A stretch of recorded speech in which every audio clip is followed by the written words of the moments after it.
ഇന്നത്തെ വീഡിയോയിൽ നമ്മൾ ഡിസ്കസ് ചെയ്യാൻ പോകുന്നത് നേഴ്സിംഗ് അഡ്മിഷനുമായി ബന്ധപ്പെട്ട് നടക്കുന്ന തട്ടിപ്പുകളെ കുറിച്ചാണ്. ഇന്നിപ്പോൾ കേരളത്തിൽ വ്യാപകമായിട്ട് ഇത്തരത്തിലുള്ള അഡ്മിഷൻ തട്ടിപ്പുകൾ നടക്കുന്നുണ്ട്. അത് ഏതൊക്കെ രീതിയിൽ എങ്ങനെയൊക്കെ ഉള്ള കാര്യങ്ങളാണ് ഇവിടെ പറയുന്നത്. ഇതിലെ എല്ലാ കാര്യങ്ങളും പറയുന്നില്ല. അതായത് എനിക്ക് ഈ മേഖലയിൽ വർക്ക് ചെയ്തപ്പോൾ മനസ്സിലാക്കിയ കുറച്ച് കാര്യങ്ങൾ ആണ് ഇവിടെ പറയുന്നത്. ബാക്കി അതല്ലാത്ത തട്ടിപ്പുകൾ ഉണ്ടാവാതിരിക്കാം. പക്ഷേ തട്ടിപ്പുകൾ നടക്കുന്നുണ്ട്. ഒരുപാട് പേരുടെ പൈസകൾ പോകുന്നുണ്ട്, പത്രത്തിൽ വാർത്തകൾ വരുന്നുണ്ട്, കേസുകൾ വരുന്നുണ്ട്, എല്ലാം വരുന്നുണ്ട്. അപ്പോൾ എൻ്റെ അറിവിൽ വെച്ചിട്ടുള്ള 1-2 കാര്യങ്ങൾ നിങ്ങളോട് പറയാം. അപ്പോൾ നിങ്ങൾ പുതിയതായിട്ട് അഡ്മിഷൻ എടുക്കാൻ പോകുന്ന ആളുകൾക്ക് ചിലപ്പോൾ അത് ഉപകാരപ്പെട്ടേക്കാം. തീർച്ചയായിട്ടും വീഡിയോ മുഴുവനായിട്ടും കാണാൻ ശ്രമിക്കുക. നമ്മൾ എഡ്യൂക്കേഷൻ അതുപോലെ തന്നെ ജോബ് റിലേറ്റഡ് ആയിട്ടുള്ള വീഡിയോസാണ് ഈ ചാനലിൽ ഇടുന്നത്. അപ്പോൾ നിങ്ങൾക്ക് ഇത് ഇഷ്ടപ്പെടുകയാണെങ്കിൽ തീർച്ചയായിട്ടും ഒന്ന് ലൈക്ക് ചെയ്യുക, ഷെയർ ചെയ്യുക, സബ്സ്ക്രൈബ് ചെയ്യുക.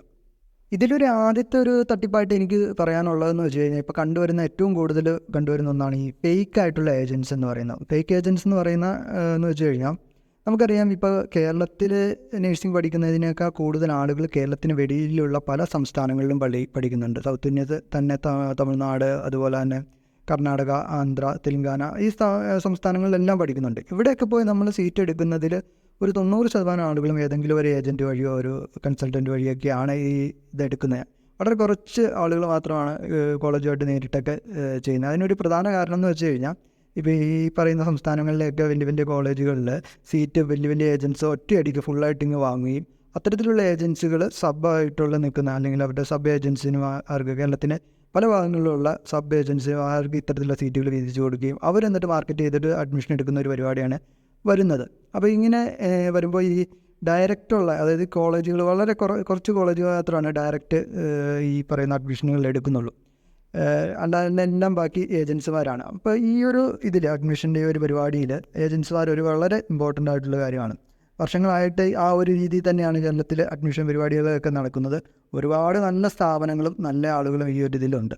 വർഷങ്ങളായിട്ട് ഈ ഒരു ഫീൽഡിൽ വർക്ക് ചെയ്യുന്ന ആളുകളൊക്കെ ഉണ്ട്.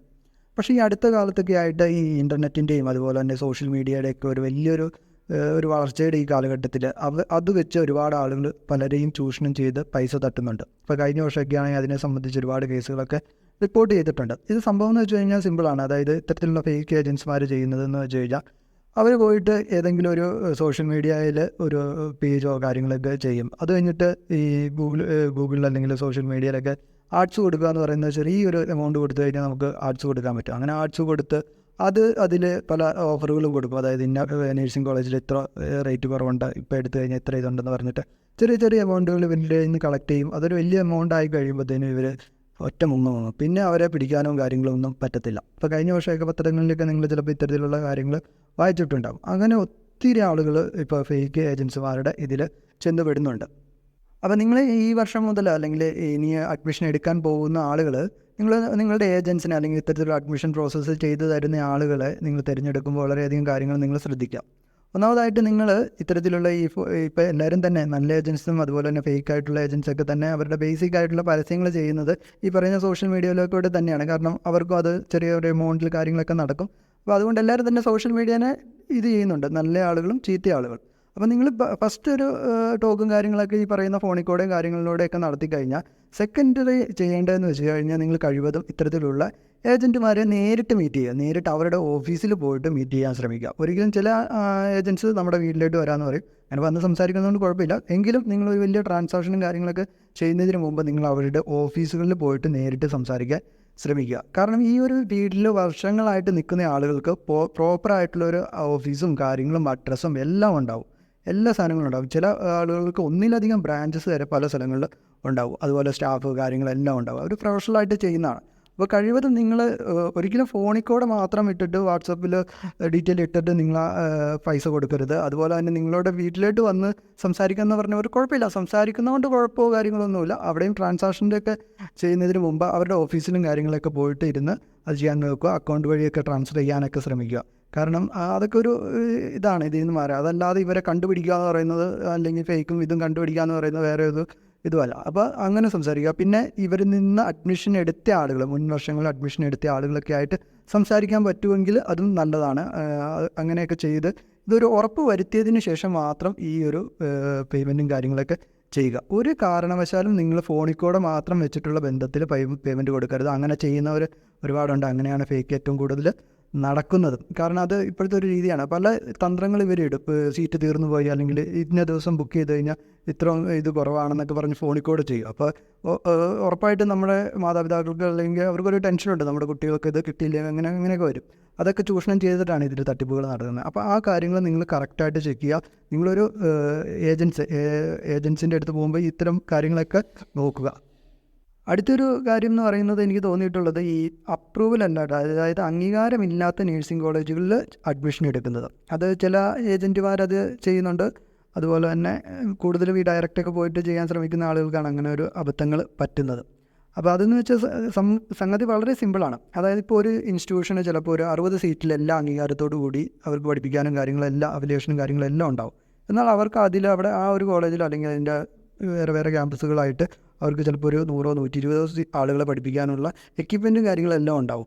പക്ഷേ ഇതിന് അംഗീകാരം ഉണ്ടാവില്ല. ഈ 60 സീറ്റിന് മാത്രമാണ് അംഗീകാരം ഉണ്ടാവുള്ളൂ. അതിന് പുറമെ വന്ന സീറ്റുകൾക്ക് അംഗീകാരമോ കാര്യങ്ങളോ ഉണ്ടാവില്ല. അപ്പോൾ ആ സീറ്റുകളിൽ പഠിക്കുന്ന കുട്ടികൾക്ക് പ്രത്യേകിച്ച് കാര്യമൊന്നുമില്ല. ചിലപ്പോൾ നമ്മൾ പഠിച്ച ഒരു വർഷം 1.5 വർഷം കഴിയുമ്പോഴാണ് ഇതിൻ്റെ സത്യാവസ്ഥ മനസ്സിലാവുന്നത്.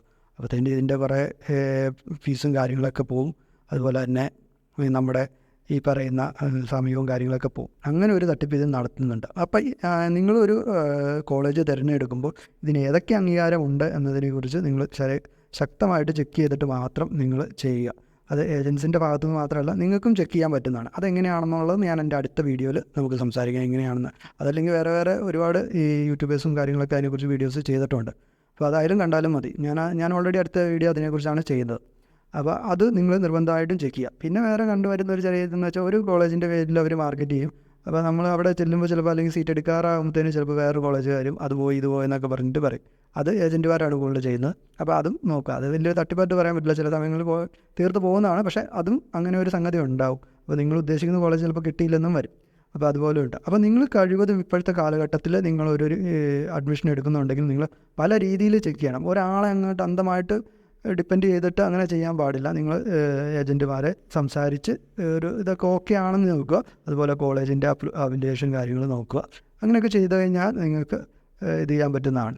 അപ്പോൾ അതാണ് ഇന്നത്തെ ഒരു വീഡിയോയിൽ. കാരണം ഇതിൻ്റെ പേരിൽ ഒരുപാട് തട്ടിപ്പ് നടത്തുന്നുണ്ട്. അതായത് നമ്മൾ ഇതെന്നാന്ന് വെച്ച് കഴിഞ്ഞാൽ ജെന്യുവനായിട്ട് ഈ ചെയ്യുന്ന ഒരുപാട് നല്ല ഏജൻസിമാരുണ്ട്.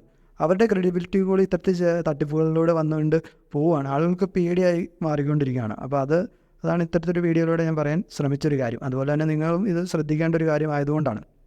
അതുപോലെ തന്നെ വേറൊരു ഇത് ഉള്ളതെന്ന് വെച്ച് കഴിഞ്ഞാൽ നമ്മൾ അടുത്ത വീഡിയോയിൽ ഞാൻ പറഞ്ഞല്ലോ ഇതിൻ്റെ അപ്രൂവലേഷനെ കുറിച്ച് നമുക്ക് സംസാരിക്കാം. അപ്പോൾ ഇന്നത്തെ വീഡിയോയിൽ ഇത്രേ ഉള്ളൂ. ഈ വീഡിയോ നിങ്ങൾക്ക് ഇഷ്ടപ്പെടുകയാണെങ്കിൽ തീർച്ചയായിട്ടും ലൈക്ക് ചെയ്യുക, ഷെയർ ചെയ്യുക. അതുപോലെ തന്നെ നമ്മുടെ ചാനലൊന്ന് സബ്സ്ക്രൈബ് ചെയ്യുക.